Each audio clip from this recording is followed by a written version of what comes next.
ಸಖತ್ ಖಾರ ಬಣ್ಣ ಮತ್ತು ರುಚಿ ಆಚಿ ಚಿಲ್ಲಿ ಪೌಡರ್.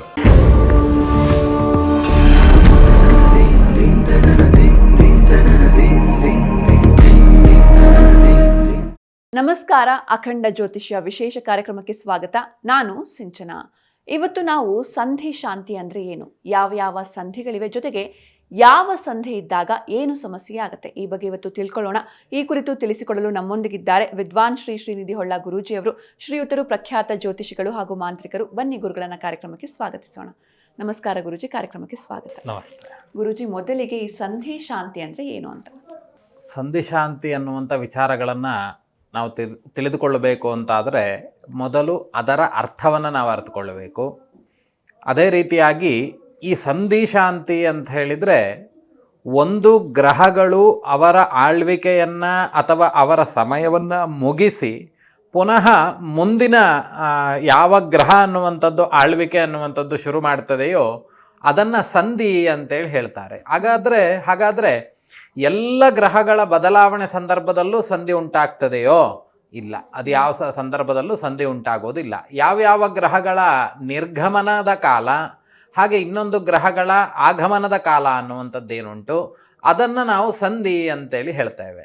ಆ ಸಂಧಿ ಅನ್ನುವಂತಹ ಪದಕ್ಕೆ ಯಾಕೆ ಅಷ್ಟು ಅರ್ಥಗಳನ್ನು ಕೊಟ್ಟಿದ್ದಾರೆ ಅಂತ ಹೇಳಿದರೆ, ಉದಾಹರಣೆಗೆ ನಾವು ತೆಗೆದುಕೊಳ್ಳುವಾಗ ಈಗ ಸರ್ವೇ ಸಾಮಾನ್ಯವಾಗಿ ಇರುವಂತಹ ಕುಜರಾಹು ಸಂಧಿ ಶಾಂತಿ ಅನ್ನುವಂಥದ್ದನ್ನು ಎಲ್ಲರ ಬಾಯಲ್ಲಿ ನಾವು ಕೇಳಿರ್ತೇವೆ. ಏನು ಅಂತ ಕೇಳಿದರೆ, ಕುಜ ತನ್ನ ಆಳ್ವಿಕೆಯನ್ನು ಅಥವಾ ತನ್ನ ಸಮಯವನ್ನು ಮುಗಿಸಿ ನಂತರ ಕುಜ ಆದ ನಂತರ ಬರುವಂಥದ್ದು ರಾಹುಗ್ರಹ ಅಂತ ಹೇಳಿ.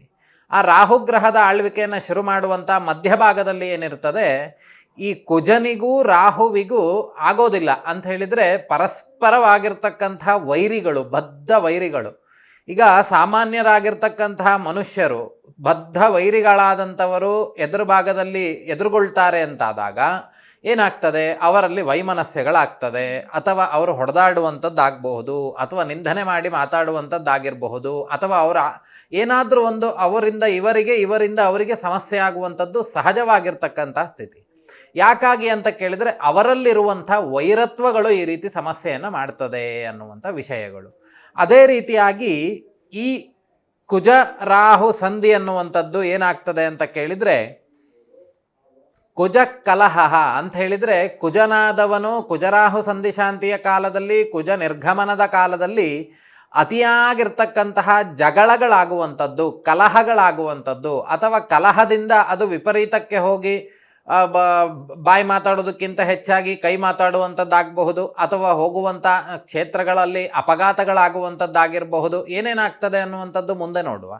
ಅದೇ ರೀತಿಯಾಗಿ ಕುಜ ನಿರ್ಗಮನದ ಕಾಲ ಹಾಗೆ ರಾಹು ಆಗಮನದ ಕಾಲ ಈ ಕುಜರಾಹು ಸಂಧಿ ಅನ್ನುವಂಥದ್ದು ಏರ್ಪಡ್ತದೆ.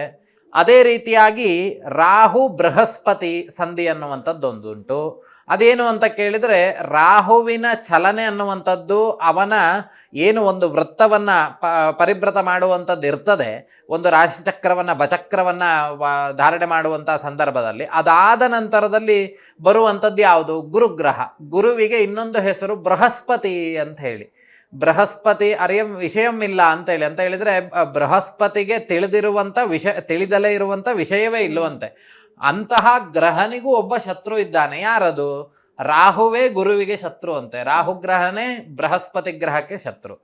ಆ ರಾಹುಗ್ರಹದ ನಿರ್ಗಮನ ಕಾಲದಲ್ಲಿ ಹಾಗೆ ಬೃಹಸ್ಪತಿಯ ಆಗಮನ ಕಾಲದಲ್ಲಿ ಆ ಒಂದು ಸಮಯ ಅನ್ನುವಂಥದ್ದೇನಿರ್ತದೆ, ಯಾರ ಜಾತಕದಲ್ಲಿ ಈ ದೋಷಗಳು ಕಂಡು ಬರ್ತದೆಯೋ ಅಂಥ ಕಾಲದಲ್ಲಿ ಅದನ್ನು ರಾಹು ಬೃಹಸ್ಪತಿ ಸಂಧಿ ಅಂತೇಳಿ ಹೇಳ್ತಾರೆ. ಅದೇ ರೀತಿಯಾಗಿ ಇನ್ನೊಂದು ಸಂಧಿ ಶಾಂತಿಯನ್ನು ನಾವು ಅವಲೋಕನ ಮಾಡೋದಾದರೆ ಶುಕ್ರಾದಿತ್ಯ ಸಂಧಿ ಶಾಂತಿ ಅನ್ನುವಂಥದ್ದು. ಅಂತ ಹೇಳಿದರೆ ಶುಕ್ರಗ್ರಹ ತನ್ನ ಆಳ್ವಿಕೆಯನ್ನು ಮುಗಿಸುವಂಥದ್ದು. ಹಾಗೆ ಆದಿತ್ಯ ಅಂತ ಹೇಳಿದರೆ ಸೂರ್ಯನು ತನ್ನ ಸಂಚಾರವನ್ನು ಪ್ರಾರಂಭ ಮಾಡುವಂಥ ಸಂದರ್ಭ. ಈ ಶುಕ್ರನಿಗೂ ಆದಿತ್ಯನಿಗೂ ಇರುವಂಥ ವೈಮನಸ್ಯ ಅನ್ನುವಂಥದ್ದೇನಾಗ್ತದೆ, ಇಲ್ಲಿ ಸಂಧಿ ಏರ್ಪಡ್ತದೆ. ಸಂಧಿ ಅಂತ ಹೇಳಿದರೆ ತೊಂದರೆಯನ್ನು ಉಂಟು ಮಾಡ್ತಕ್ಕಂಥದ್ದು ಅಂತ ಹೇಳಿದರೆ ತೊಂದರೆ ಆಗ್ತದೆ, ಆಗಲೇಬೇಕು, ಆಗುವಂಥದ್ದು, ಆಗಿಯೇ ಆಗ್ತದೆ ಅನ್ನುವಂಥ ವಿಷಯಗಳು ಇಲ್ಲಿ. ಹಾಗಾದರೆ ಇಲ್ಲಿ ಜ್ಯೋತಿಷ್ಯ ಶಾಸ್ತ್ರದಲ್ಲಿ ಗುರುಗಳೇ ನೀವು ಸಂಧಿ ಶಾಂತಿಗೆಲ್ಲ ಪರಿಹಾರವನ್ನು ಹೇಳ್ತೀರಿ, ನೆಕ್ಸ್ಟ್ ನಾ ಪರಿಹಾರ ಹೇಳ್ತೀನಿ ಅಂತೆ. ಹಾಗಾದ್ರೆ ನೀವು ಪರಿಹಾರ ಮಾಡೋದೇ ಆದ್ರೆ ಈ ಸಂಧಿ ಶಾಂತಿಗಳು ಯಾಕೆ ಬರ್ತದೆ? ಈ ಶುಕ್ರನಿಗೂ ಆದಿತ್ಯನಿಗೂ ಪರಸ್ಪರ ದ್ವೇಷವನ್ನು ತೆಗೆದು ಹಾಕಿ ಒಳ್ಳೆ ಮನಸ್ಥಿತಿ ಬರುವಂಥದ್ದು ಮಾಡಬಹುದಲ್ವಾ? ಯಾಕಾಗಿ ಅಂತ ಕೇಳಿದ್ರೆ, ಈ ಶುಕ್ರನು ಆದಿತ್ಯನು, ಕುಜನು ರಾಹು ಬೃಹಸ್ಪತಿಯು ಏನಾಗ್ತದೆ ಅಂತ ಕೇಳಿದ್ರೆ, ಅವ್ರು ಮಾಡುವಂತಹ ಅವರ ಮನೋತತ್ವ ಅನ್ನುವಂಥದ್ದು, ಅವರ ತತ್ವಗಳು ಅನ್ನುವಂಥದ್ದು ಏನಾಗ್ತದೆ ಕೇಳಿದ್ರೆ ಒಬ್ಬರಿಂದ ಒಬ್ಬರಿಗೆ ಸರಿಯಾಗಿ ಹೊಂದಾಣಿಕೆ ಆಗೋದಿಲ್ಲ. ಈಗ ನಾನು ಒಂದು ಕೆಟ್ಟ ವಿಚಾರಗಳಲ್ಲೇ ವಿಮರ್ಶೆ ಮಾಡುವಂಥವನು ಅಥವಾ ಕೆಟ್ಟ ಮನಸ್ಥಿತಿಯೇ ಉಳ್ಳಂಥವನು ಆದಾಗ ನೀವು ಕೂತಿರುವಂಥವ್ರಿಗೆ ಒಳ್ಳೆಯ ಮನಸ್ಥಿತಿ ಇದೆ, ನಿಮ್ಮ ಒಳ್ಳೆ ಆಲೋಚನೆಗಳೇ ಇದೆ ಅಂತಾದರೆ ನಾವಿಬ್ಬರು ಯಾವತ್ತೂ ಪರಸ್ಪರ ಮಾತಾಡ್ಲಿಕ್ಕೆ ಸಾಧ್ಯತೆ ಇಲ್ಲ. ಯಾಕಂದರೆ ನಿಮ್ಮ ವಿಚಾರಧಾರೆಗಳು ಬೇರೆ, ನಮ್ಮ ವಿಚಾರಧಾರೆಗಳು ಬೇರೆ ಆಗ್ತದೆ. ಅದೇ ರೀತಿಯಾಗಿ ಈ ಅವರವರ ವಿಚಾರಗಳಿಗೆ ಅನುಗುಣವಾಗಿ ಶತ್ರುತ್ವ ಅನ್ನುವಂಥದ್ದು ಸೃಷ್ಟಿಯಾಗಿರುವಂಥದ್ದು. ಅದು ಯಾವುದೇ ಕಾರಣಕ್ಕೂ ಯಾವತ್ತೂ ಸಮೇತ ಆ ಶತ್ರುತ್ವ ಅನ್ನುವಂಥದ್ದು ಹೋಗೋದಿಲ್ಲ. ಹಾಗಾಗಿ ಅವರವರ ಶತ್ರುತ್ವದ ಮಧ್ಯೆ ನಮ್ಮನ್ನು ಆಳ್ವಿಕೆ ಮಾಡುವಂತಹ ಸಂದರ್ಭಗಳಲ್ಲಿ ಈ ಸಂಧಿ ಶಾಂತಿ ಅನ್ನುವಂಥದ್ದು ಏರ್ಪಟ್ಟಾಗ ಬಹಳಷ್ಟು ಕಂಟಕ ಕಾಲ ಅಂತ ಹೇಳಿ, ಮನುಷ್ಯನಿಗೆ ಮರಣ ಭಯ ಅನ್ನುವಂಥದ್ದಿದೆ. ಆದರೆ ಮರಣ ಭಯದಕ್ಕಿಂತ ಹೆಚ್ಚಿನ ರೋಗ ಬಾಧೆಗಳನ್ನು ಕೊಡುವಂಥದ್ದು ಈ ಸಂಧಿ ಶಾಂತಿಗಳು ಅಂತ ಹೇಳಿ. ಮನುಷ್ಯನನ್ನ ಕೋಟ್ಯಾನುಕೋಟಿ ಹಣ ಇದ್ರೂ ಸಮೇತ ಅವನನ್ನು ನಿರ್ಗತಿಕನನ್ನಾಗಿ ಭಿಕ್ಷುಕನನ್ನಾಗಿ ಮಾಡಿಬಿಡ್ತದೆ. ಇಲ್ಲ ಅಂತ ಹೇಳಿದರೆ ಉತ್ತಮವಾಗಿ ಆರೋಗ್ಯವಂತ ವ್ಯಕ್ತಿಯನ್ನು ಸಮೇತ ಕೈಯೋ ಕಾಲು ಮುರಿದೋಗುವಂತೆ ಮಾಡಿ ಅವನನ್ನು ಮೂಲೆಯಲ್ಲಿ ಕೂರಿಸ್ತದೆ. ಇಲ್ಲ ಅಂತ ಹೇಳಿದರೆ ಉತ್ತಮವಾಗಿರುವಂತಹ ವ್ಯಕ್ತಿ ತುಂಬ ಹೆಸರನ್ನು ಮಾಡಿದ್ದಾನೆ ಅಂತ ಹೇಳಿದರೆ ಅವನ ಹೆಸರನ್ನುವಂಥದ್ದೆಲ್ಲ ಹಾಳಾಗಿ ಅವನು ಕಾರಾಗೃಹ ವಾಸವನ್ನು ಮಾಡುವಂಥದ್ದು ಆಗ್ತದೆ. ಅಥವಾ ಹಣ ಅನ್ನುವಂಥದ್ದು ಧನಿಕರಿಂದ ಯಾರು ಹಣವಂತರಿರ್ತಾರೋ ಅವರ ಹಣ ಅನ್ನುವಂಥದ್ದು ಕಳೆದು ಹೋಗುವಂಥ ಕೆಲಸಗಳಾಗ್ತದೆ. ಅಥವಾ ವ್ಯಯಿಸುವಂಥದ್ದು, ನಮಗೆ ಉಪಯೋಗ ಇಲ್ಲದಂಥ ಕೆಲಸಗಳಿಗೆ ವಿನಿಯೋಗ ಮಾಡುವಂಥ ಯೋಗಗಳು ಅನ್ನುವಂಥದ್ದು ಬರ್ತದೆ. ಈ ಎಲ್ಲ ಬಾಧೆಗಳು ತಿಳಿಯುವಂಥದ್ದು ಯಾವುದರಿಂದ ಅಂತ ಕೇಳಿದರೆ ಈ ಸಂಧಿ ಕಾರಕನಾಗಿರ್ತಕ್ಕಂತಹ ಗ್ರಹಗಳಿಂದ. ಹಾಗಾದರೆ ಈ ಮಲರೋಗಗಳು ಅಥವಾ ಗುಪ್ತ ರೋಗಗಳಾಗಿರಬಹುದು, ಮರವನ್ನು ಹತ್ತುವಂಥದ್ದು ಮಾಡಲಿಕ್ಕೆ ಹೋಗಬಾರ್ದು, ಅಥವಾ ಕುಜ ಅನ್ನುವಂಥವನು ತಾರಾಗ್ರಹ, ಹಾಗೆ ಮೊದಲನೇ ಆಗಿರ್ತಕ್ಕಂಥ ಗ್ರಹನೂ ಹೌದು, ಕೆನ್ನೆಗೆ ತಲೆಗೆ ಅಧಿಪತಿಯಾಗಿರ್ತಕ್ಕಂಥವನು, ಗುಪ್ತ ರೋಗಗಳಿಗೆ ಅಧಿಪತಿಯಾಗಿರುವಂಥವನು, ಹಾಗೆ ಆಯಾ ಗ್ರಹಗಳಿಗೆ ಅವರದ್ದಾಗಿರ್ತಕ್ಕಂತಹ ವಿಶೇಷವಾಗಿರ್ತಕ್ಕಂತಹ ಅಧಿಪತಿಗಳಾಗಿರ್ತಾರೆ. ಈಗ ಶನಿಯಿಂದ ಚಿಂತನೆ ಮಾಡುವಾಗ ಅಥವಾ ಶುಕ್ರನಿಂದ, ಈಗ ನಾವು ಕುಜನಿಂದ ಚಿಂತನೆ ಮಾಡಿದ್ವಿ. ಕುಜ ಅನ್ನುವಂಥವನು ತಾರಾಗ್ರಹನಾಗಿದ್ರು, ಮೊದಲನೇನಾಗಿರುವಂಥ ಗ್ರಹ. ಅವನು ಯಾವುದಕ್ಕೆ ಅಧಿಪತಿ ಕೇಳಿದರೆ ಕೆನ್ನೆಗೆ ಮತ್ತೆ ತಲೆಗೆ ಅಧಿಪತಿ ಯಾರು ಅಂತ ಕೇಳಿದರೆ ಕುಜ. ಈ ಕೆನ್ನೆಗೆ ಮತ್ತೆ ತಲೆಗೆ ಕುಜ ಅಧಿಪತಿ ಆದರೆ ಈ ರಾಹು ಯಾವುದಕ್ಕೆ ಅಧಿಪತಿ ಅಂತ ಹೇಳಿದರೆ ನರಕ್ಕೆ ಮತ್ತೆ ಬೆನ್ನಿಗೆ ಅಧಿಪತಿ. ಈ ಎರಡು ಅಧಿಪತಿಗಳನ್ನು ನೋಡಿದಾಗ ಕುಜ ಮತ್ತೆ ರಾಹುವಿನ ಚಿಂತನೆ ಮಾಡುವಾಗ ಆ ಸಂಧಿಶಾಂತಿ ಅನ್ನುವಂಥದ್ದು ಬರುವಾಗ ಆ ಮನುಷ್ಯನಿಗೆ ಏನೆಲ್ಲ ಸಮಸ್ಯೆಗಳು ಬರ್ಬೋದು?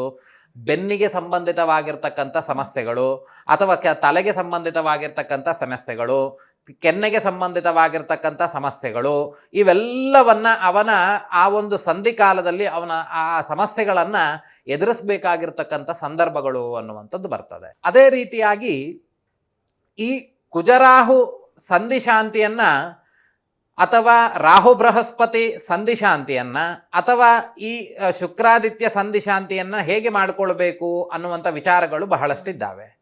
ಕುಜ ಅಕಸ್ಮಾತ್ ಯಾವ ಪಾಪಗ್ರಹಗಳಿದ್ದಾರೋ, ಈಗ ನಾನು ಹೇಳಿದೆ ಕುಜರಾಹು ಸಂಧಿ ಅಥವಾ ರಾಹು ಬೃಹಸ್ಪತಿ ಸಂಧಿ, ಶುಕ್ರಾದಿತ್ಯ ಸಂಧಿ ಅಂತ ಹೇಳಿ 3 ಸಂಧಿ ಕಾಲಗಳನ್ನು ಹೇಳಿದೆ. ಆ 3 ಸಂಧಿ ಕಾಲಗಳಲ್ಲಿ ಆ ಗ್ರಹರೊಟ್ಟಿಗೆ ಯಾವ ಗ್ರಹಗಳಿದ್ದಾರೆ ಅನ್ನುವಂಥದ್ದು, ಅಥವಾ ಆ 6 ಗ್ರಹಗಳು ಸಮೇತ ಪಾಪಗ್ರಹರೊಂದಿಗೆ ಸೇರಿದ್ರೆ, ಅರ್ಥಾತ್ ಅವ್ರ ಫ್ರೆಂಡ್ ಸರ್ಕಲ್ ಅನ್ನುವಂಥದ್ದು ಕೆಟ್ಟ ಮನಸ್ಥಿತಿ ಇದ್ರೆ ಇವರಿಗೂ ಕೆಟ್ಟದೇ ಬರ್ತದೆ ಅಂತ ಏನು ಹೇಳ್ತಾರೆ ಆಡು ಭಾಷೆಯಲ್ಲಿ. ಅದೇ ರೀತಿಯಾಗಿ ಈ ಕುಜನಾದವನು ಪಾಪಗ್ರಹರೊಟ್ಟಿಗಿರುವಂಥದ್ದು, ಅಥವಾ ಪಾಪಗ್ರಹಗಳ ದೃಷ್ಟಿ ಇರುವಂಥದ್ದು, ಅಥವಾ ಈ ನೀಚಾಂಶದಲ್ಲಿ ಇರುವಂಥದ್ದು, ಅಥವಾ ನೀಚಭಂಗ ಯೋಗದಲ್ಲಿ ಇರುವಂಥದ್ದು, ಅಥವಾ ಅವರು ನೀಚ ದೃಷ್ಟಿಯನ್ನು ಹೊಂದಿದಂಥವರು, ಅಥವಾ ನೀಚ ಸ್ಥಾನದಲ್ಲಿ ಇರುವಂಥವರು. ಇದಿಷ್ಟನ್ನು ನಾವು ಚಿಂತನೆ ಮಾಡಿದಾಗ ಆ ಒಂದು ಸಂಧಿ ಕಾಲಗಳಲ್ಲಿ ಯಾವ ರೀತಿಯಾಗಿರ್ತಕ್ಕಂಥ ಸಮಸ್ಯೆಗಳನ್ನು ಆ ಮನುಷ್ಯ ಅನುಭವಿಸ್ತಾನೆ ಅನ್ನುವಂಥದ್ದನ್ನು ನಾವು ನೋಡ್ಬೋದು. ಈಗ ಸಾಮಾನ್ಯವಾಗಿ ನಾನೀಗ ಮಾತಾಡುವಾಗ ಹೇಳಿದೆ ರಾಹು ಅನ್ನುವಂಥವನು ನರಕ್ಕೆ ಸಂಬಂಧಿತ ಅಂತ ಹೇಳಿ. ಅದೇ ರಾಹು ಅನ್ನುವಂಥವನು ಯಾರ್ದೋ ಒಬ್ಬರ ಜಾತಕದಲ್ಲಿ ರೋಗಸ್ಥಾನದಲ್ಲಿ ಇದ್ದ ಅಂತಾದರೆ ಅವರಿಗೆ ನರ ಸಂಬಂಧಿತವಾಗಿರ್ತಕ್ಕಂಥ ಸಮಸ್ಯೆಗಳು ಬರ್ಬೋದು. ಅಥವಾ ಬೆನ್ನಿಗೆ ಸಂಬಂಧಿತವಾಗಿರ್ತಕ್ಕಂತಹ ವ್ಯತ್ಯಾಸಗಳಾಗಬಹುದು, ಅಥವಾ ಮೂಳೆಗಳು ಮುರಿಯುವಂಥದ್ದಾಗಿರಬಹುದು. ಅದೇ ರೀತಿಯಾಗಿ ಅಷ್ಟು ಗ್ರಹಗಳ ಕಾರಕತ್ವ ಏನಿರ್ತದೆ ಅದೇ ರೀತಿಯಾಗಿರ್ತಕ್ಕಂಥ ಸಮಸ್ಯೆಗಳನ್ನೇ ಕೊಡಬೇಕು ಅವರು. ಈಗ ಶುಕ್ರ ಯಾವುದಕ್ಕೆ ಕಾರಕ? ಹಣಕ್ಕೆ ಕಾರಕ. ಶುಕ್ರಾದಿತ್ಯ ಬಂತು ಅಂತಾದ್ರೆ ಈಗ ಸೂರ್ಯ ಪ್ರಧಾನವಾಗಿರ್ತಕ್ಕಂತಹ ದೇವರು ಅಂತ ಹೇಳಿದ್ರೆ ಪಿತ್ತದಿಂದ ಅಥವಾ ಸೂರ್ಯನಿಂದ ಆಗಂತುಕವಾಗಿರ್ತಕ್ಕಂತಹ ರೋಗಗಳು, ಅನ್ಎಕ್ಸ್ಪೆಕ್ಟೆಡ್ ಆಗಿ ಆಕ್ಸಿಡೆಂಟ್ ಆಗುವಂಥದ್ದು, ಅಥವಾ ಈ ಶುಕ್ರನಿಂದ ಹಣದಿಂದ ಮೋಸ ಆಗುವಂಥದ್ದು. ಈ ಶುಕ್ರಾದಿತ್ಯ ಸಂಧಿ ಬಂದಾಗ ಏನಾಗ್ತದೆ? ಶುಕ್ರ ನಿರ್ಗಮನ ಕಾಲ, ಆದಿತ್ಯ ಅಂದ್ರೆ ಸೂರ್ಯ ಆಗಮನದ ಕಾಲ. ಈ ಸಂದರ್ಭಗಳಲ್ಲಿ ಆ ಒಂದು ಗ್ರಹಗಳ ಸ್ಥಿತಿ ಹೇಗಿದೆ, ಅವನು ಒಳ್ಳೆ ಫ್ರೆಂಡ್ಸ್ ಜೊತೆ ಇದ್ದಾನ, ಒಳ್ಳೇದನ್ನೇ ಮಾಡ್ತಾನೆ ಅಂತ ಹೇಳಿದ್ರೆ ಸ್ವಲ್ಪ ಪ್ರಮಾಣ ಅನ್ನುವಂಥದ್ದು ಕಮ್ಮಿ ಆಗ್ತದೆ. ಅಂತ ಹೇಳಿದ್ರೆ ನಮಗೆ ಏನು ಪೆಟ್ಟು ಕೊಡುವಂತ ಪ್ರಮಾಣ ಇರ್ತದೆ ಅದು ಕಮ್ಮಿ ಆಗ್ತಾ ಬರ್ತದೆ. ಅವನು ಅತಿಯಾಗಿರ್ತಕ್ಕಂಥ ಪಾಪಗ್ರಹಗಳ ಒಟ್ಟಿಗೆ ಇದ್ದ ಅಂತಾದ್ರೆ ನಾವು ಮಾಡುವಂತ ಕರ್ಮ ಫಲಗಳು ಸಮೇತ ಕೆಟ್ಟದಾಗಿರ್ತದೆ. ಫಲ ಅನ್ನುವಂಥದ್ದು ಕೆಟ್ಟ ಫಲಗಳನ್ನು ಕೊಡ್ತದೆ. ಯಾವ ಸಂಧಿಕಾರಕನಾಗಿರ್ತಕ್ಕಂಥ ಗ್ರಹಗಳಿದ್ದಾವೋ ಪ್ರತಿಯೊಂದು ನವಗ್ರಹಗಳಿಗೂ ತನ್ನದೇ ಆಗಿರತಕ್ಕಂತಹ ಜಪ ಸಂಖ್ಯೆ ಅನ್ನುವಂಥದ್ದು ಇದೆ. ಆ ಜಪ ಸಂಖ್ಯೆಯಷ್ಟೇ ಜಪವನ್ನು ಮಾಡಿದ್ರೆ ಆ ಗ್ರಹಗಳು ತೃಪ್ತರಾಗ್ತಾರೆ ಅನ್ನುವಂಥದ್ದು ಶಾಸ್ತ್ರಕಾರರ ನಿರ್ಣಯ. ಇದು ನನ್ನ ನಿರ್ಣಯ ಅಲ್ಲ, ಶಾಸ್ತ್ರಕಾರರ ನಿರ್ಣಯ. ಅದೇ ರೀತಿಯಾಗಿ ಈ ಸಂಧಿಕಾಲಗಳಲ್ಲಿ ಏನು ಮಾಡಬೇಕು, ಯಾವ ದೇವರನ್ನು ಆರಾಧನೆ ಮಾಡಬೇಕು, ಎಷ್ಟು ಜಪಗಳನ್ನು ಮಾಡಿಸಬೇಕು ಅನ್ನುವಂಥದ್ದು ನಾವು ನೋಡೋದಾದ್ರೆ, ಒಂದು ಕುಜ ಅನ್ನುವಂಥವನು, ಈಗ ಕುಜನ ಬಗ್ಗೆ ಚಿಂತನೆ ಮಾಡೋದಾದ್ರೆ ಕುಜ ಇರುವಂಥದ್ದು ಹುಟ್ಟಿದ್ದೆಲ್ಲಿ? ಆವಂತಿಕಾ ದೇಶದಲ್ಲಿ ಕುಜ ಹುಟ್ಟಿದ್ದು. ಅದಾದ ನಂತರದಲ್ಲಿ ಅವನ ಗೋತ್ರ ಯಾವುದು ಅಂತ ಕೇಳಿದ್ರೆ ಭಾರದ್ವಾಜ ಗೋತ್ರ ಅವನ ಗೋತ್ರವಾಗಿರುವಂಥದ್ದು. ರಕ್ತ ವರ್ಣನಾಗಿರುವಂಥವನು, ದಕ್ಷಿಣಾಭಿಮುಖವಾಗಿ ಇರುವಂಥವನು ಯಾರು ಅಂತ ಕೇಳಿದ್ರೆ ಕುಜ ಅಂತ ಹೇಳಿ. ಅಂತಹ ಕುಜನಿಗೆ ಎಷ್ಟು ಸಂಖ್ಯೆ ಹೇಳಿದ್ದಾರೆ ಅಂತ ಕೇಳಿದ್ರೆ 10,000 ಸಂಖ್ಯೆಯಲ್ಲಿ ಕುಜನ ಜಪಗಳನ್ನ ಮಾಡಿಸಬೇಕು. 10,000 ಸಂಖ್ಯೆಯಲ್ಲಿ ಕುಜನ ಜಪಗಳನ್ನ ಮಾಡಿದ್ವಿ ಅಂತಾದ್ರೆ ತದ್ ದಶಾಂಶ ಅಂತ ಹೇಳಿದ್ರೆ 10,000ದ 10% ಅಷ್ಟು, 1,000ದಷ್ಟು ತರ್ಪಣಾದಿಗಳನ್ನ ಕೊಡುವಂಥದ್ದು.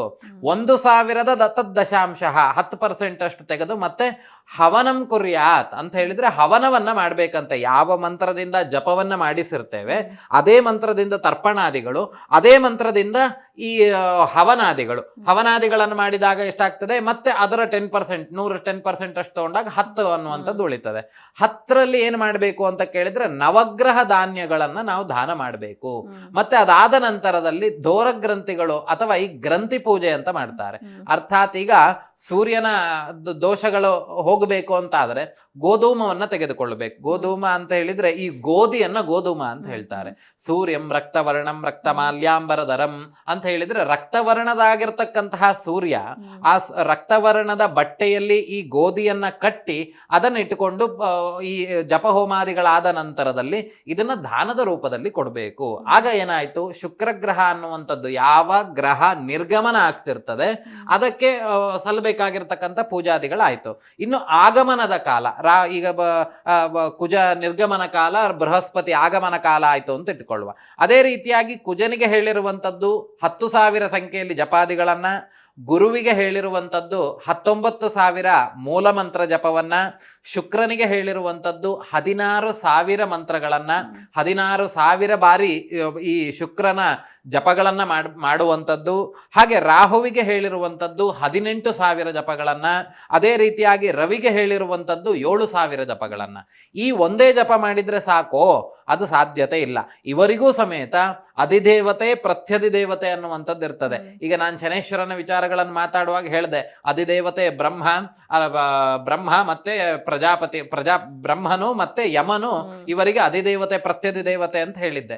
ಹಾಗೆ ನವಗ್ರಹಗಳೆಲ್ಲರಿಗೂ ಸಮೇತ ಅಧಿದೇವತೆ ಪ್ರತ್ಯಧಿದೇವತೆಗಳಿದ್ದಾರೆ. ಪ್ರಧಾನವಾಗಿರುವಂತಹ ದೇವರು ಒಂದನ್ನು ಇಟ್ಟುಕೊಂಡ್ರೆ ಅಧಿದೇವತೆ ಮತ್ತೆ ಪ್ರತ್ಯಧಿದೇವತೆ ಅನ್ನುವಂಥದ್ದು ಅವ್ರ ಜೊತೆ ಇರಲೇಬೇಕು, ಇರ್ತದೆ. ಗ್ರಹಗಳಿಗೆ ಮಾತ್ರ ಆ ಒಂದು 9 ಗ್ರಹಗಳಿದ್ದಾವೆ, ಆ ಗ್ರಹಗಳಿಗೆ ಮಾತ್ರ ಅಧಿದೇವತೆ ಪ್ರತ್ಯಧಿದೇವತೆಗೂ ತದ್ ದಶಾಂಶ, ಇದರಲ್ಲಿ ಹೇಳಿರುವಂತ ಒಂದು ದಶಾಂಶದಷ್ಟು ಅಧಿದೇವತೆಯನ್ನ ಪ್ರತ್ಯಧಿದೇವತೆಯನ್ನು ಜಪದಿಂದ ಸಂತುಷ್ಟಿಗೊಳಿಸಬೇಕು. ಅದಾದ ನಂತರದಲ್ಲಿ ಜಪತಪ ಆಯ್ತು, ಜಪತಪ ಅನುಷ್ಠಾನಗಳಾಯ್ತು. ಅದಾದ ನಂತರದಲ್ಲಿ ಏನಾಗ್ತದೆ ಅಂತ ಕೇಳಿದ್ರೆ, ಆಯ್ತು ಸ್ವಾಮಿ ನಾವು ಇದನ್ನೆಲ್ಲ ಮಾಡ್ಕೊಂಡ್ವಿ, ಹಾಗಾದ್ರೆ ನಮಗೇನು ಆಗೋದೇ ಇಲ್ವಾ? ಸಾಧ್ಯವೇ ಇಲ್ಲ. ನೀವು ಇದನ್ನ ಎಷ್ಟು ಎಷ್ಟು ಉನ್ನತ ಮಟ್ಟದಲ್ಲಿ ಮಾಡಿದ್ರು ಈ ಕಂಟಕ ಅನ್ನುವಂಥದ್ದು ಯಾವ ಮನುಷ್ಯನನ್ನು ಬಿಡೋದಿಲ್ಲ. ಒಟ್ರೆ ಪೂಜೆ ಮಾಡ್ತಿರಲ್ಲ, ನಿಮಗೇನಾಗೋದಿಲ್ವಾ? ನನಗೆ ಸಂಧಿ ಬಂದ್ರೂ ನನಗೆ ಪೆಟ್ಟು ಅನ್ನುವಂಥದ್ದು ಕೊಡ್ತದೆ, ಯಾರಿಗೆ ಸಂಧಿ ಶಾಂತಿ ಅನ್ನುವಂಥದ್ದು ಬಂದ್ರೂ ಪೆಟ್ಟು ಕೊಡ್ತದೆ. ನಾವೇನು ಆ ದೇವರನ್ನು ತೃಪ್ತಿಗೊಳಿಸುವಂತ ಕೆಲಸ ಮಾಡಬಹುದು, ಅಥವಾ ತೃಪ್ತಿಗೊಳಿಸ್ಲಿಕ್ಕೆ ಬೇಕಾಗಿರುವಂತ ಕರ್ಮಾಂಗಗಳನ್ನು ಮಾಡಬಹುದು, ದಾನಾದಿಗಳನ್ನು ಮಾಡಬಹುದು. ಆದ್ರೆ ಆ ಫಲವನ್ನು ಕೊಡೋದು ಮಾತ್ರ ಭಗವಂತನ ಹತ್ರನೇ ಇಟ್ಕೊಂಡಿದ್ದಾನೆ. ಇದು ಎಲ್ಲರಿಗೂ ನೆನಪಿರಬೇಕಾಗಿರ್ತಕ್ಕಂಥ ವಿಷಯ. ನಾನೇನೋ 48 ದಿನದಲ್ಲಿ ನಿಮ್ಮ ಪೂಜೆ ಮಾಡಿ ನಿಮಗೆಲ್ಲದನ್ನು ಅನುಕೂಲ ಆಗುವಂತೆ ಮಾಡಿಕೊಟ್ಬಿಡ್ತೀನಿ ಅಂತ ಹೇಳಿದ್ರೆ, ಫಸ್ಟ್ ಅವ್ರಿಗೇನು ಅಂತ ಕೇಳಿದ್ರೆ ಬುದ್ಧಿ ಇಲ್ಲ ಅನ್ಕೊಳ್ಬೇಕು ನೀವು. ಯಾಕೆ ಅಂತ ಕೇಳಿದ್ರೆ ಮನುಷ್ಯರಾದವರು ಡಿಸಿಷನ್ ಕೊಡ್ಲಿಕ್ಕೆ ಸಾಧ್ಯತೆ ಇಲ್ಲ. ನಾವು ಲಕ್ಷಣಗಳನ್ನು ಹೇಳ್ಬೋದು, ಈ ರೀತಿ ಆಗಬಹುದು, ಅದನ್ನು ನೀವು ಈ ರೀತಿ ದೇವತಾ ಕೆಲಸಗಳನ್ನು ಮಾಡಿದರೆ ಅದು ನಿಮಗೆ ಸರಿ ಆಗ್ತದೆ ಅಂತ ಹೇಳ್ಬೋದೇ ಹೊರತು ಬನ್ನಿ ನಿಮಗೆ 48 ದಿನದಲ್ಲಿ ನಿಮ್ಮ ಹೇಳ್ದಂಗೆ ಕೇಳ್ದಂಗೆ ಮಾಡ್ಕೊಡ್ತೀನಿ ಅನ್ನೋದಾದ್ರೆ ಎಲ್ಲ ಜನರು ಸಮೇತ ಅಲ್ಲೇ ಹೋಗ್ಬೋದು. ಮೋದಿಯಿಂದ ಹಿಡಿದು ಎಲ್ಲರೂ ಸಮೇತ ಅವನ ಹತ್ರನೇ ಹೋಗಿ ಕೇಳ್ಬೋದು 48 ದಿನದಲ್ಲಿ ಆಗತ್ತೆ ಅಂತ. ಅದಕ್ಕೆ ಭಗವಂತ ಫಲವನ್ನು ಕೊಡುವಂತ ಅಧಿಕಾರವನ್ನು ಅವನ ಕೈಲೇ ಇಟ್ಕೊಂಡಿರುವಂಥದ್ದು. ಆದ್ರೆ ಅವೆಲ್ಲವನ್ನ ಮರ್ತಂತ ಜನ ಏನ್ ಮಾಡ್ತಿದ್ದಾರೆ, ದೇವ್ರ ಮೈ ಮೇಲೆ ಬರುತ್ತೆ ಅಂತ ಹೋಗ್ತಾರೆ, ಅಥವಾ ಇನ್ನೊಂದೇನೋ ಮಾಡ್ಕೊಡ್ತೀನಿ ಅಂತ ಹೇಳ್ದವ್ರ ಕೈಯಲ್ಲಿ ಹೋಗ್ತಾರೆ, ಹಣವನ್ನ ವೃಥಾ ಖರ್ಚು ಮಾಡ್ತಾರೆ. ಆದ್ರೆ ಶಾಸ್ತ್ರದಲ್ಲಿ ಸ್ಪಷ್ಟವಾಗಿ ಬರ್ದಿದೆ ನೋಡಿ. ಯಾವ ಗ್ರಂಥ ಯಾರೋ ಸಮೇತ ಈ ಮೈಮೇಲೆ ಬರೋರೆಲ್ಲ ಹೇಳೋದಿಲ್ಲ ಏನು ಅಂತ ಕೇಳಿದ್ರೆ ಹೀಗೀಗಾಗ್ಬೇಕು ಹೀಗೀಗಾಗ್ಬೇಕು ಅಂತ. ಯಾಕಂದ್ರೆ ಅವ್ರಿಗೆ ಗೊತ್ತಿಲ್ಲ. ಇಲ್ಲಿ ಶಾಸ್ತ್ರಗಳಲ್ಲಿ ಸರಿಯಾಗಿ ಅಂಕಿ ಅಂಶಗಳನ್ನು ಉಲ್ಲೇಖ ಮಾಡಿದ್ದಾರೆ. ಏನು, ಕುಜನಿಗೆ 10,000 ಸಂಖ್ಯೆಯಲ್ಲೇ ಜಪ ಆಗ್ಬೇಕು ಅಂತ ಯಾಕೆ ಬರ್ದಿದ್ದಾರೆ ಅಂದ್ರೆ ಕೇಳಿದ್ರೆ ಅದು ಕುಜನ ಸಂಖ್ಯೆ. ಇಷ್ಟು ಜಪಗಳನ್ನು ಮಾಡಿದ್ರೆ ಅವನು ತೃಪ್ತನಾಗ್ತಾನೆ ಅಂತ ಶಾಸ್ತ್ರಕಾರರು ಲೆಕ್ಕ ಮಾಡಿ ಬರ್ದಿಟ್ಟಂಥದ್ದು. ಇದು ನಾನು ಬರ್ದಿಟ್ಟಿದ್ದಲ್ಲ, ಶಾಸ್ತ್ರಕಾರರೇ ಬರ್ದಿಟ್ಟಂಥದ್ದು. ನೀವು ಯಾವುದೇ ಪಂಚಾಂಗದ ವಸ್ತುಗಳನ್ನು ತೆಗೆದುಕೊಂಡು ಪಂಚಾಂಗದ ಕೊನೆಯ ಪೇಜಿನಲ್ಲೋ ಮೊದಲನೇ ಪೇಜ್ನಲ್ಲಿ ನೋಡಿದ್ರೆ ಅಲ್ಲಿ ಬರ್ದಿರ್ತಾರೆ ಕುಜನ ಜಪ ಸಂಖ್ಯೆ, ಇಷ್ಟು ಜಪ, ಇಷ್ಟು ತರ್ಪಣ, ಇಷ್ಟು ದಾನ, ಇದನ್ನ ಕಬ್ಬಿಣವನ್ನ ದಾನ ಮಾಡಬೇಕು, ರಕ್ತವರ್ಣದ ವಸ್ತ್ರ ಅನ್ನುವಂಥದ್ದು ಇರ್ತದೆ. ಅವರ ಕಾರಕತ್ವಗಳನ್ನು ಅಲ್ಲಿ ಬರ್ದಿರ್ತಾರೆ. ನಾವು ಅದನ್ನೆಲ್ಲ ಬಿಟ್ವಿ ಸುಮ್ಮನೆ ಹೋಗಿ ಹೋಮ ಮಾಡಿದ್ವಿ ಅಂದ್ರೆ ಖಂಡಿತ ಅದು ಉಪಯೋಗಕ್ಕಿಲ್ಲ. ಇಲ್ಲಪ್ಪ ನನಗೆ ತುಂಬಾ ಕಷ್ಟ ಇದೆ, ನನಗೆ ಬಟ್ರೆ ದುಡ್ಡಿಲ್ಲ, ನಾ ಎಂತ ಮಾಡೋದು ಅಂತ ಕೇಳಿದ್ರೆ ಕಷ್ಟ ನಿಮ್ಮ ಪಾಪಕರ್ಮಗಳನ್ನು ಅಷ್ಟು ಮಾಡಿದ್ದಕ್ಕೆ ಅಷ್ಟು ಕಷ್ಟ ಬಂದಿರುವಂಥದ್ದು. ಅದಕ್ಕೋಸ್ಕರವೇ ಈ ಸಂಧಿಕಾರಕನಾಗಿರ್ತಕ್ಕಂಥ ಗ್ರಹಗಳು ಆಯಾ ವಯಸ್ಸಿನಲ್ಲಿ ಬಂದು ನಮ್ಮನ್ನು ಪಾಠವನ್ನು ಕಲಿಸ್ಲಿಕ್ಕೆ ಬರುವಂಥದ್ದು. ನಾವು ಇದನ್ನೇ ಅಲ್ಲೆಗಡಿಯುವಂಥದ್ದು, ಅಥವಾ ಏನೋ ಒಂದು ಸಣ್ಣ ಮಟ್ಟದಲ್ಲಿ ಮಾಡಿ ಮುಗಿಸ್ಬೇಡ ಅತ್ಲಾಗ ಹೋಗಪ್ಪ ಮನೇಲಿ ಕಿರಿಕಿರಿ ಮಾಡ್ತಾರೆ ಒಂದು ಹೊಗೆ ಹಾಕ್ಬಿಟ್ಬೇಡ ಅಂತ ಹೇಳಿ ಮಾಡ್ಬಿಟ್ರೆ ಆ ಪಾಪಕರ್ಮಗಳು ಅಷ್ಟೇ ಪೆಟ್ಟನ್ನು ಕೊಡ್ತದೆ. ಈಗ ನೋಡಿ, ಈಗ ಎಲ್ಲ ಕಡೆಯೂ ನೋಡಿರಬಹುದೇನು, ದೇವರಿಗೆ ಮಂಗಳಾರತಿಯನ್ನು ಮಾಡ್ಲಿಕ್ಕೆ ಮಿಷಿನ್ ಬಂದಿದೆ, ಅಥವಾ ದೇವರ ಹಾಡನ್ನು ಹಾಡ್ಲಿಕ್ಕೆ ಮಿಷಿನ್ ಬಂದಿದೆ, ಅದಾದ್ರ ಮೇಲೆ ಮಹಾಮಂಗಳಾರತಿಯನ್ನು ಮಾಡ್ಲಿಕ್ಕೆ ಮಿಷಿನ್ ಬಂದಿದೆ. ಇನ್ನು ಅಷ್ಟೇ ಯಾಕೆ ಪುರೋಹಿತರು ಸಮೇತ ಮೊಬೈಲ್ ನಲ್ಲಿ ಲಿಂಕ್ ತೆಗೆದು ನೋಡ್ತಿರುವಂತದ್ದೆಲ್ಲ ನೋಡಿರ್ತೇವೆ. ಇದೆಲ್ಲ ಯಾಕಾಗಿ ನಾವು ಅವಲೋಕನವನ್ನು ಮಾಡುವಂತ ಸಂದರ್ಭ ಅಂತ ಕೇಳಿದ್ರೆ, ಇವೆಲ್ಲವೂ ಭಗವಂತನ ಸೇವೆಯನ್ನ ಮಾಡುವಂಥದ್ದು, ಮಾನಸಿಕವಾಗಿಯೂ ದೈಹಿಕವಾಗಿಯೂ ನಮ್ಮ ಆರ್ಥಿಕತೆಯನ್ನ ಬಳಸಿಕೊಂಡು ಮಾಡಬೇಕು ಅನ್ನುವಂಥದ್ದಿದೆ. ಅಲ್ಲಿ ನಮ್ಮ ಈ ಉಪ್ಪು ಅನ್ನುವಂಥದ್ದು ತಿಂದ್ರೆ ಏನಾಗ್ತದೆ ಅಂತ ಕೇಳಿದ್ರೆ ಮೂಳೆ ಸವಿತದಂತೆ ಅಂತ ಹೇಳಿದ್ರೆ ಆಯುರ್ವೇದದಲ್ಲಿ ಹೇಳ್ತಾರೆ, ಉಪ್ಪು ನೀವು ಜಾಸ್ತಿ ತಿಂದ್ರೆ ಮೂಳೆ ಅನ್ನುವಂಥದ್ದು ಸವಿತದೆ ಅಂತ ಹೇಳಿ. ಹಾಗೆ ದೇವತಾನುಗ್ರಹಕ್ಕೆ ಬೇಕಾಗಿರುವಂತ ಕೆಲಸಗಳನ್ನು ಮಾಡಿದ್ರೆ ನಮ್ಮ ಪಾಪಕರ್ಮಗಳು ಸವಿತದಂತೆ. ಹಾಗಾಗಿ ಇಲ್ಲಿ ಈ ಕೆಲಸ ಅಂಶಕಗಳನ್ನೆಲ್ಲ ಹೇಳಿದಂಥದ್ದು ಯಾಕೆ ಅಂತ ಕೇಳಿದ್ರೆ ಆ ಮನುಷ್ಯ ಅಷ್ಟೊತ್ತಾದ್ರೂ ಸಮೇತ ದೇವ್ರ ಧ್ಯಾನ ಮಾಡ್ಲಿ ಅಂತ ಹೇಳಿ. ಖಂಡಿತ ಗುರುಜಿ, ಈ ಬಗ್ಗೆ ಮಾತಾಡೋಣ. ಒಬ್ರು ಕಾಲರ್ ಇದ್ದಾರೆ, ಮಹೇಂದ್ರ ಅಂತ. ನಮಸ್ತೆ. ನಮಸ್ತೆ. ಎಲ್ಲಿಂದ ಕಾಲ್ ಮಾಡ್ತಿದ್ದೀರಾ? ಚಿಕ್ಕಬಳ್ಳಾಪುರ. ಯಾರ ಬಗ್ಗೆ ಕೇಳ್ಬೇಕಿತ್ತು? ನಮ್ಮ ಒಂದೊಬ್ರು ನಮ್ಗೆ ಒಬ್ರು ಏನಂತಂದ್ರೆ ಒಂದ್ ಸ್ವಲ್ಪ ದುಡ್ಡು ಇಸ್ಕೊಂಡು ಕೊಡ್ತೀನಿ ಅಂತ ಹೇಳಿ ಮೋಸ ಮಾಡಿದ್ದಾರೆ. ಅವ್ರ ಬಗ್ಗೆ ಕೇಳ್ಬೇಕಾಗಿತ್ತು, ಕೊಡ್ತಾರೋ ಇಲ್ಲ ಅಂತ. ಚೀಟಿ ಒಂದು 25 ಲಕ್ಷ ದುಡ್ಡು ಹಾಕಿದ್ದೆ. ಓಕೆ ಸರ್, ಗುರೂಜಿ ಇದ್ದಾರೆ, ಮಾತನಾಡಿ. ಈಗ ಹಣವನ್ನು ಕೊಟ್ಟಿದ್ ನೀವೇನಾ? ಏನ್ ಗುರುಜಿ? ಹಣ ಕೊಟ್ಟಿದ್ ನೀವೇನಾ? ಹೌದೌದು, ಚೀಟಿ ಹಾಕೊಂಡಿದ್ದೆ. ನಂದಂತಲ್ಲ, ತುಂಬಾ ಜನದ ಹಣ ಮೋಸ ಆಗಿದೆ, ಇದೇ ರೀತಿ ಆಗಿದೆ. ನೋಡು, ನಿಮ್ ಡೇಟ್ ಆಫ್ ಬರ್ತ್ ಟೈಮಿಂಗ್ಸ್ ಇದೆಯಾ? ಹೌದು, ಖಂಡಿತ ಇದೆ ಗುರುಜಿ. 14 ಅಕ್ಟೋಬರ್ 1993. ಸಮಯ ಬಂದ್ಬಿಟ್ಟು ಮಧ್ಯಾಹ್ನ 12:45. 12 ಆಕ್ಚುಯಲ್ ಟೈಮಿಂಗ್ಸ್ 12:47 ಗುರುಜಿ. 45 ಸುಮ್ಮನೆ ಹೇಳೋದಲ್ಲ. PM ಮಧ್ಯಾಹ್ನ. ಸರಿ. ಈಗ ಹಸ್ತ ನಕ್ಷತ್ರ, ಕನ್ಯಾ ರಾಶಿ, ವ್ಯಯ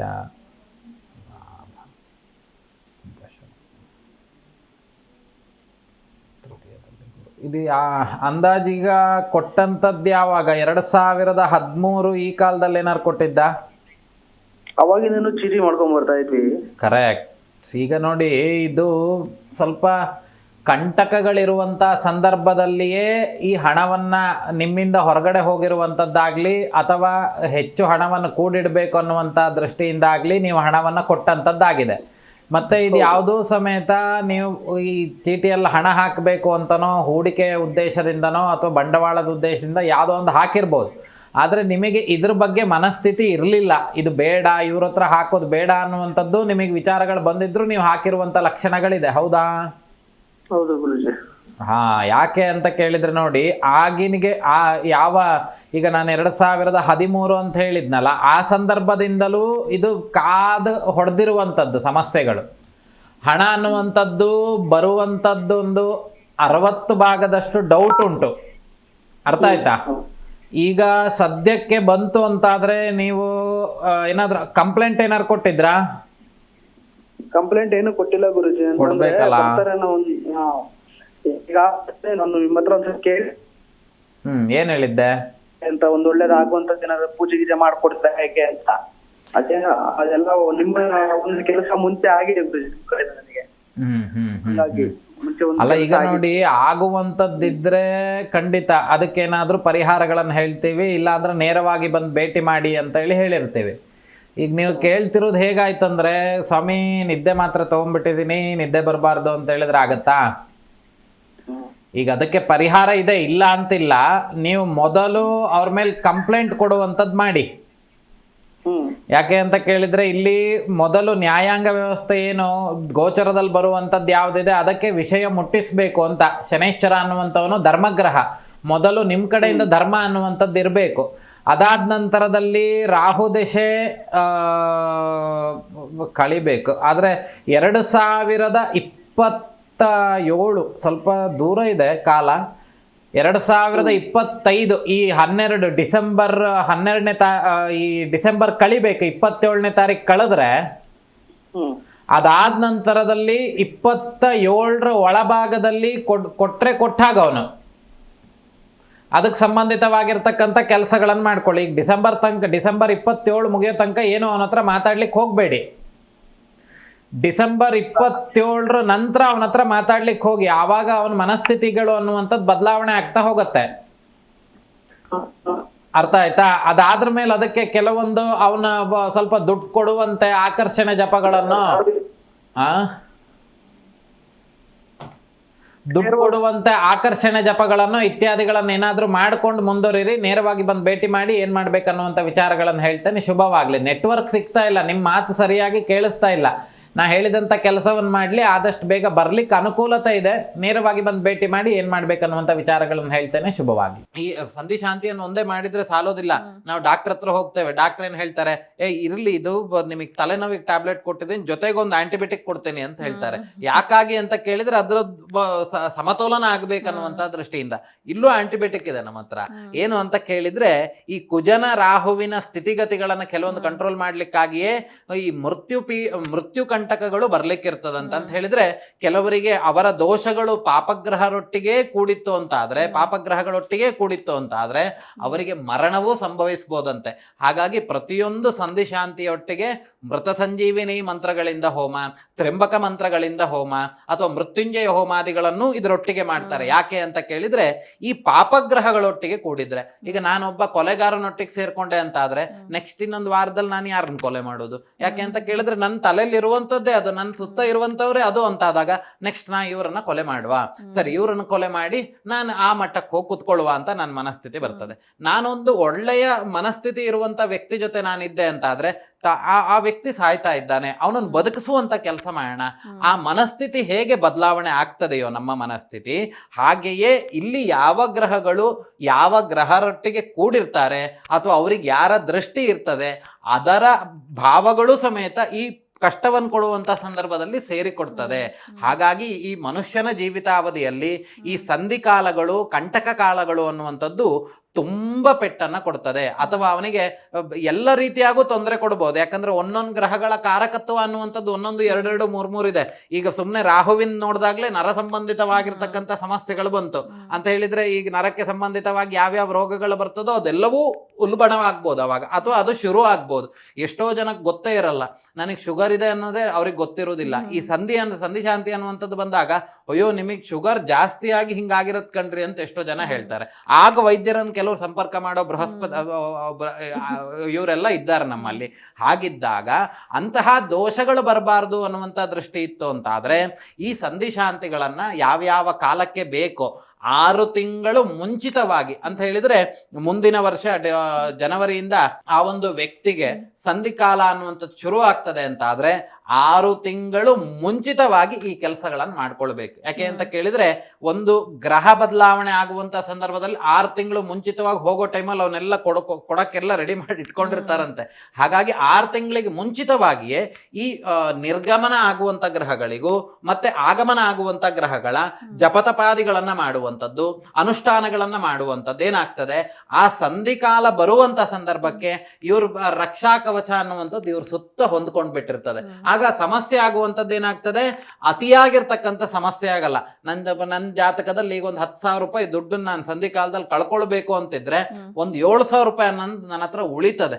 3,000 ರೂಪಾಯಿ ಕಳೆದು ಹೋಗೋದೆ ಅಂತ ಹೇಳಿದ್ರೆ, ಈ ಪಾಪಗಳ ಪ್ರಾಯಶ್ಚಿತಕ್ಕೋಸ್ಕರವಾಗಿ ಭಗವಂತ ಉಂಟು ಮಾಡುವಂತಹ ತೊಂದರೆಗಳದ ಪ್ರಮಾಣ ಅನ್ನುವಂಥದ್ದು ಏನಾಗ್ತದೆ, ಈ ಸಂಧಿಶಾಂತಿಗಳನ್ನು ಮಾಡಿದ್ರೆ ಅದು ಸ್ವಲ್ಪ ಪ್ರಮಾಣ ಅನ್ನುವಂಥದ್ದು ಕನ್ಸೆಷನ್ ಸಿಗುತ್ತೆ. ಈಗ ನಮ್ಮ ಪೊಲೀಸ್ನವರೆಲ್ಲ ಕೊಡ್ತಾ ಇದ್ದಾರೆ ಇವಾಗ, ಏನು 50% ಆಫ್ ಇದೆ, ಬೇಗ ಕಟ್ಕೊಂಬಿಡಿ ಅಂತ ಹೇಳಿ. ಯಾಕೆ ಕೊಡ್ತಾ ಇದ್ದಾರೆ ಅಂತ ಕೇಳಿದ್ರೆ, ಇರುವಂತ ಫೈನ್ಗಳೆಲ್ಲ ಆದಷ್ಟು ಬೇಗ ಕಲೆಕ್ಟ್ ಆಗ್ಲಿ, ಅವ್ರದ್ದೇನೋ ಚಿಂತನೆಗಳಿರ್ಬೋದು.